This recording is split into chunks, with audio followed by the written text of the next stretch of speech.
So we have already mentioned that when we compare multiple alternatives, we need to consider many factors. So here are some factors you need to consider. Those factors will make the options very different, and those differences are the things you need to compare for making a wise decision. So the first group of factor is operational performance factors.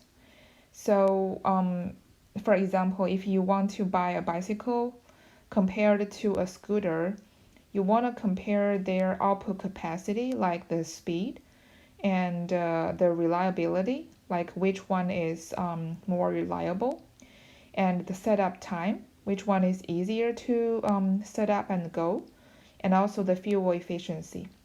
So those are the things related to the operation of the two vehicles. Same thing to the equipment.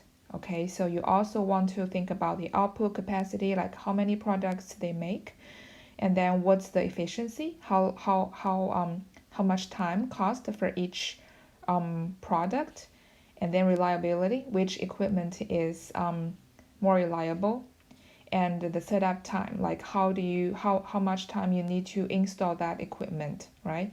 And the fuel efficiency, or if it's equipment, maybe it's electricity efficiency. You want to know which one is more energy saving. So that's the operational performance factors you need to consider. And the second group of factors is called quality factors. So remember that we have mentioned in the early part of the class that so different equipment lines will give you different deficiency rate, right? So some equipment, they're low quality, so that the products it make will have more bad quality items.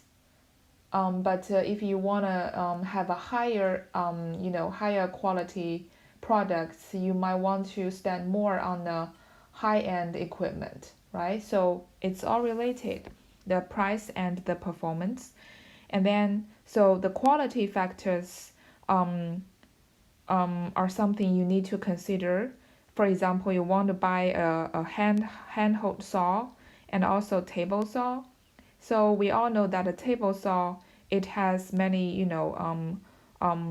high technology involved. It even can be connected to a computer to decide the size and then the shape, and it's all semi manually operated.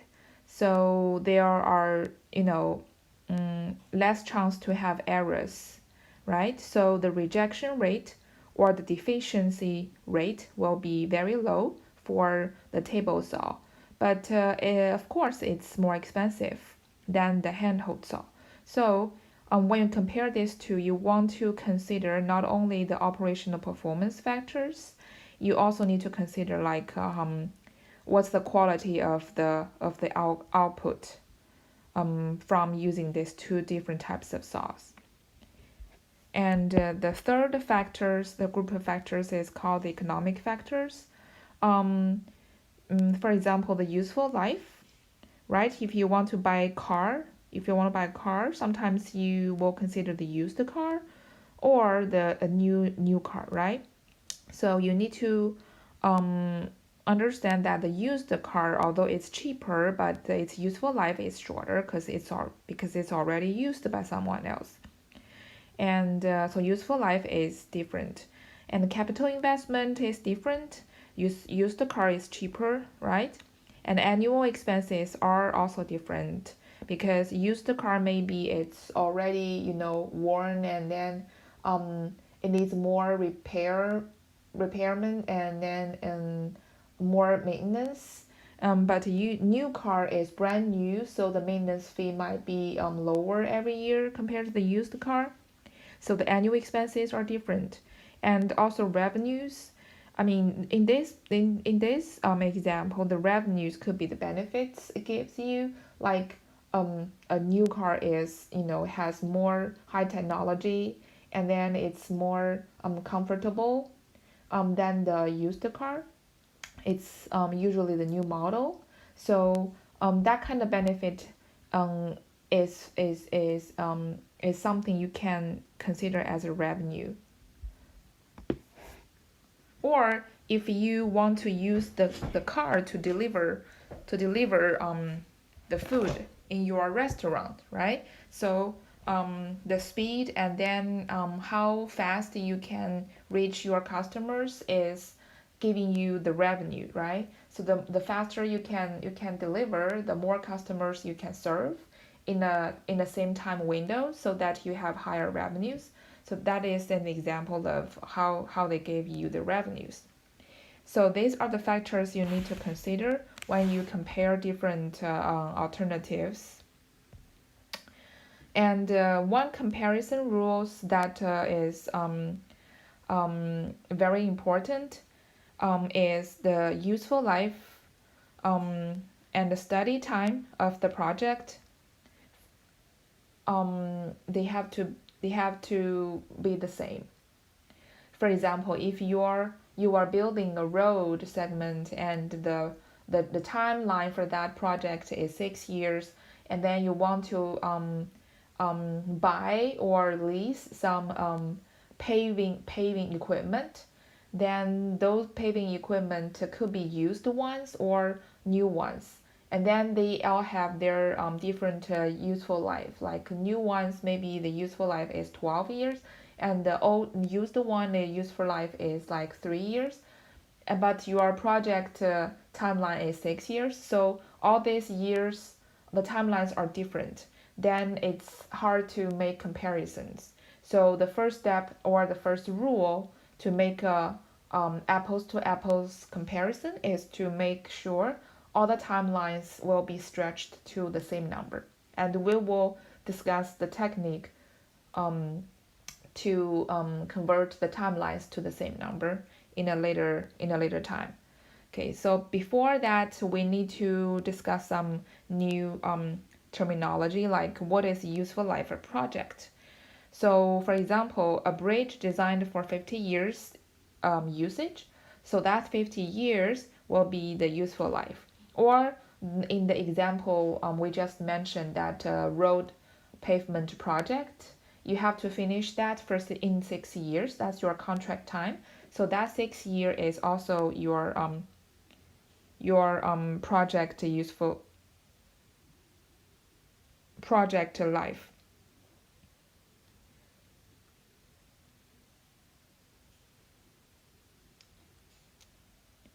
Oh, excuse me. So that 6 year of the project is your study period.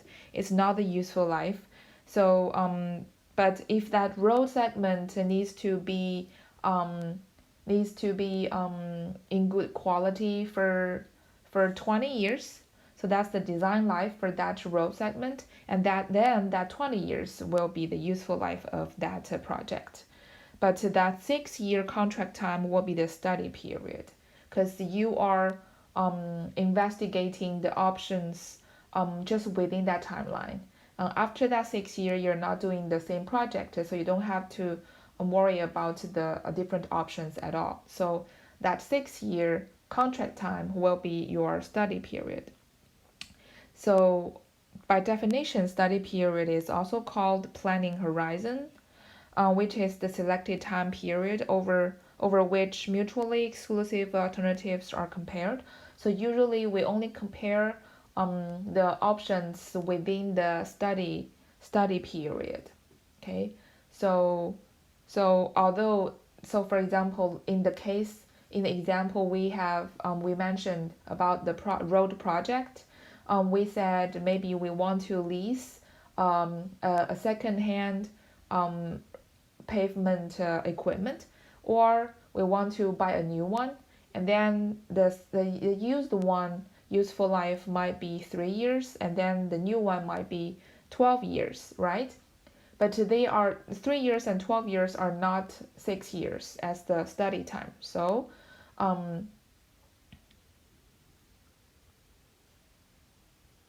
if we want to compare these two alternatives, we need to somehow find a way to change the 12 years to 6 years, and to change the 3 years to 6 years.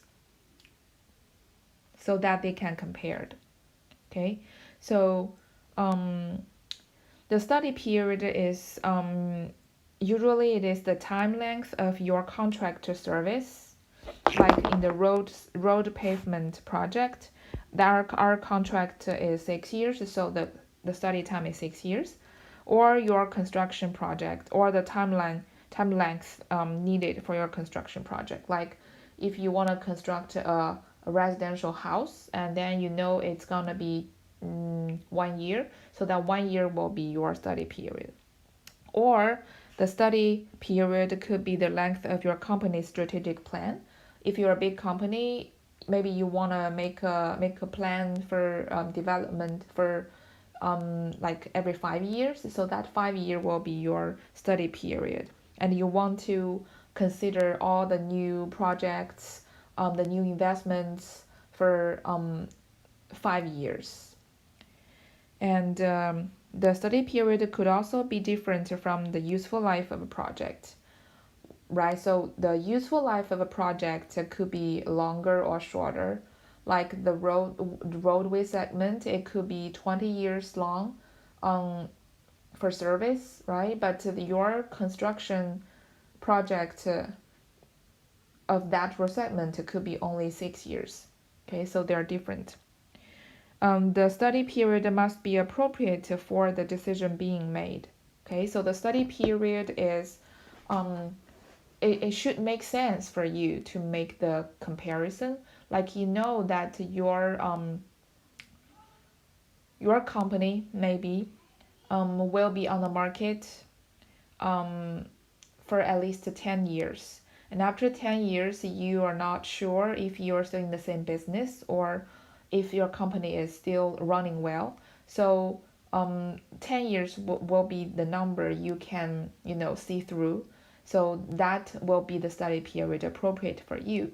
But maybe for bigger companies like Apple, they want to dream for maybe 10 years or even 20 years. They're long visioned, and because their company is super gigantic, they know that even though they're not running well, they're not the company will be existed at least for 20 years. So they might will use 20 years as a study period. So you always want to use the study period that is appropriate for your case. And the useful life and the study period could be the same and also could be different. Useful life and the study period. So that's why we need to learn the later slides, because you're gonna face project life different from useful life of equipment, and also the different options has different useful lives. So that's the real case you usually see, and we will find a way to somehow convert all of the different timelines in the same time window so that we can compare apples to apples. And another terminology called repeatability assumption.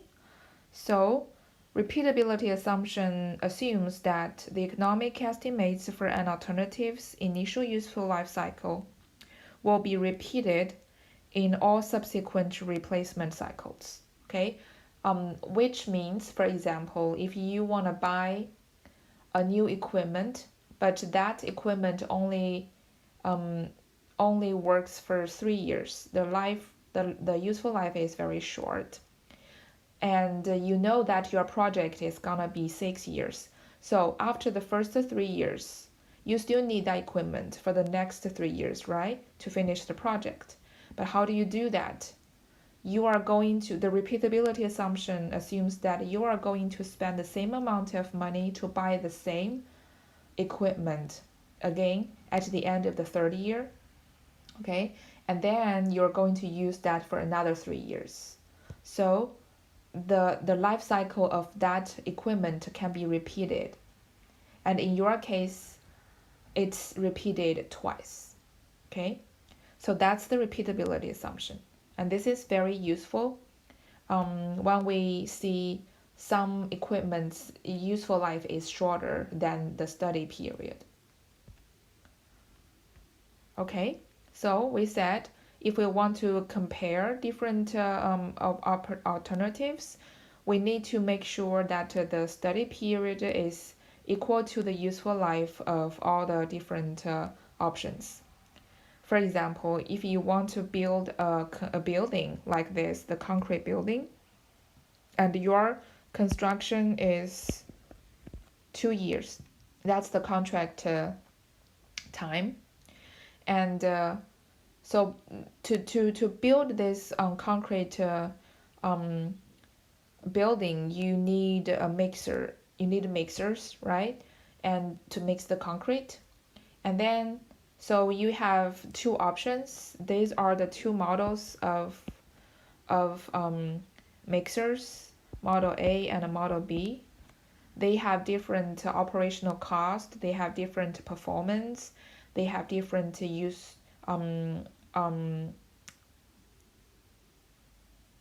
revenue and the benefits. So all the different factors you need to consider, but you need to consider them in the same timeline.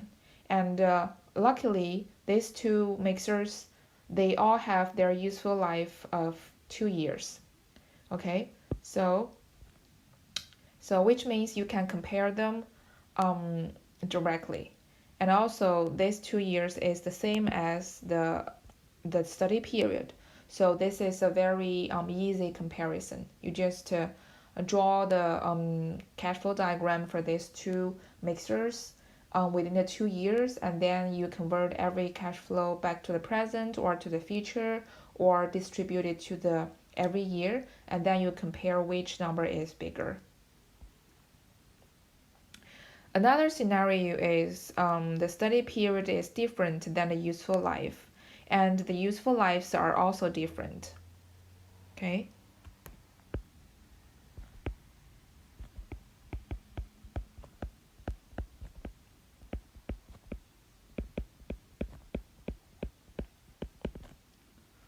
So for example, if you want to, your construction project is to build a road segment, and then your contract time is 6 years, right? And now you're looking for the paver. Okay, you want to buy a new paver, or you want to buy a used paver. Okay, so the used paver, its useful life is 3 years, and the new paver useful life is 6 years. So that makes the case complicated. They are different useful lives, so you cannot compare them directly. Okay, but how do you do that? Well, you need to somehow to convert the timeline into the same number of years.